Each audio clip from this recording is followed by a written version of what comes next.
Hey guys, Tensei here, and I'll be doing my Speed Duel Win-A-Box number 7 deck profile. I went undefeated in Swiss 7-0, but then I lost in top 16 for the first time and got out of the top cut.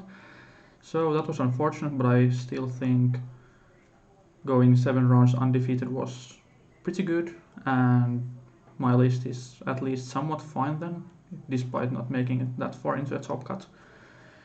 Anyway, yeah, we're playing the Inner Conflict.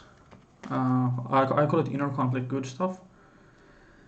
So yeah, this is a good skill, maybe the best skill we have, at least arguably. It's the most generic, like just take anything, tribute or whatever.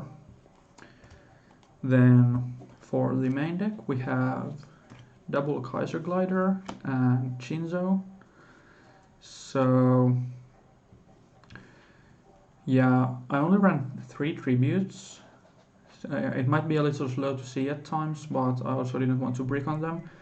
Ironically, I did kind of brick on them in my top 16 match. I drew all of them, despite only playing 3. I choose these tribute monsters since, well, people play traps, so I thought one Shinzo is fine, and I usually have quite a lot of time to draw into it against trap decks. And then Kaiser Glider is good against like the mirror match and unions, and just it's a bit more urgent to get than Shinzo, which is why I played 2 over the 1 Shinzo. I could also play like Dark Red Enchanter to take out hand cards, but it's a little small and can't run over stuff as well. So I think these are still the best ones to play. Then I played 2 Banisher of the Radiance, and this is a little more non-standard. It basically, any card that would be sent to a graveyard is banished instead. And I've been really liking this card. It stops Sphere Karibo, New Doria. It not slows down. It takes away resources from unions and magnets. And it's 1600, so it's not too small. Although, yeah, not the biggest one either. It's been doing really well for me. It helps me against stall decks like Rat Stall, and just it has helped me get game through Sphere Karibo, and people are kind of caught off guard by this, I've seen, or at least they don't know that it stops Sphere Karibo as well at times. Yeah, I've been really liking it. 3 is a bit too much since it usually needs other cards to work well, but overall, yeah, I enjoy Banisher. Then of course 3 Breaker, not much to say, it's the best normal summon at least for this deck.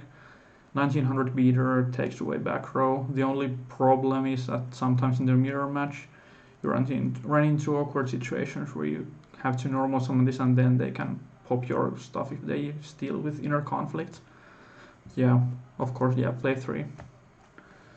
And lastly 2 Charging Gaia for the monster lineup. It's just it's not the biggest normal summon, but the biggest normal summon with no downside.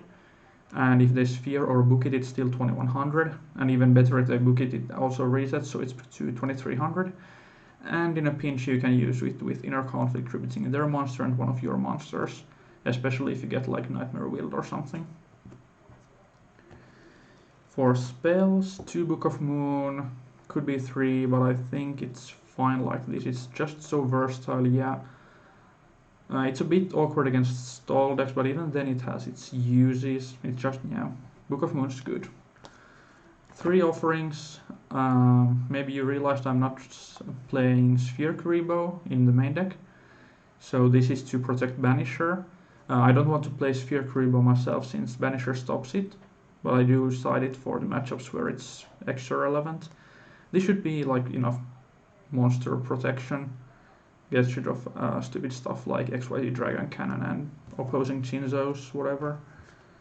And finally for the spells, 1 Cosmic Cyclone. Yeah, there's the 3 breakers, but I think like just 1 extra piece of back row removal is good. Stops like Moth and Nightmare Wheel, Zoma. But also I don't want to play more since it it can be dead if you draw like too much back row removal. And also like taking 1000 life points is kind of relevant, like not the end of the world, but you kind of have to be careful not to overpay. For the traps, we have 2 skill successor. So this works really well with Banisher. It pushes it to 2000, which means it gets over Breaker, Gaia, Next Head Cannon, stuff like that. And also you get a reuse out of it, so let's say your opponent's playing Chinzo. So you can use the Grave effect to make Breaker crash with Chinzo or Charging Gaia get over Chinzo. I think it's really nice and it kind of performed well, I think. And the last cards in the main deck are 2 Zoma the Spirit.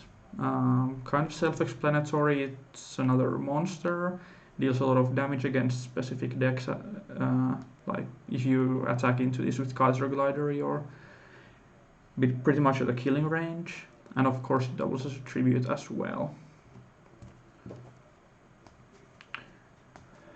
Then we have the beautiful tokens, so we always play Kuribo because Kuribo's cute. We have to play Sky Striker token for making sure that our opponents know that Ray is great. 1 Nibiru to install Fear in our enemies, and 1 Emissary of Darkness token to make opponents fear Gors, of course. Yeah, the extra deck is just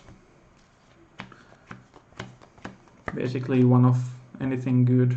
We don't run Waking. These are just to bluff that we might play Waking, so people are maybe a little bit more afraid of blindly hitting our back row. And for the side deck, there's 2 Lost Wind, works against like Unions, of course, that's the most important matchup. It can hit Moth, Relinquished, Skull Servant. Yeah, basically mandatory because Unions are popular. 1 Nobleman of Crossout against Rat Stall and Apprentice Conflict. It just removes threats, and especially if you hit like the old Vindictive or Zombie. Well, yeah, Zombie still triggers, but you get to banish it, so it's not summoned with Haunted Shrine. I think it's fine, but you kind of don't need more than 1. 1 Dust Tornado, it's like useful against magnets and some stall decks, some extra piece of back row removal, which you don't need in like every matchup. And then the 2 Sphere Kuribos, you play this against like Moth and Spellproof Armor. Spellproof Armor is kinda easy to deal with this deck, but if you only play like 3 Offerings, 3 Book of Moon, or 3 Offerings and 2 Book of Moon, you might end up having dead cards, so this is just some extra insurance to make sure you don't get beaten over by Clausolas. Anyway, that's it for the deck profile. I think this deck served me pretty well. I'm a little annoyed that I got taken out so early in Top Cut, but it happens. And I think I'll try to keep making this deck a little better to solve the issues I had with like breaking too much or just not having the right answers every time. But yeah, I hope you like this profile. I'll try to upload more deck profiles when I get more decks done and play more decks. And of course, if you have anything you want to suggest or comment about this deck, feel free to comment and like this video. And yeah, see you guys later. Bye.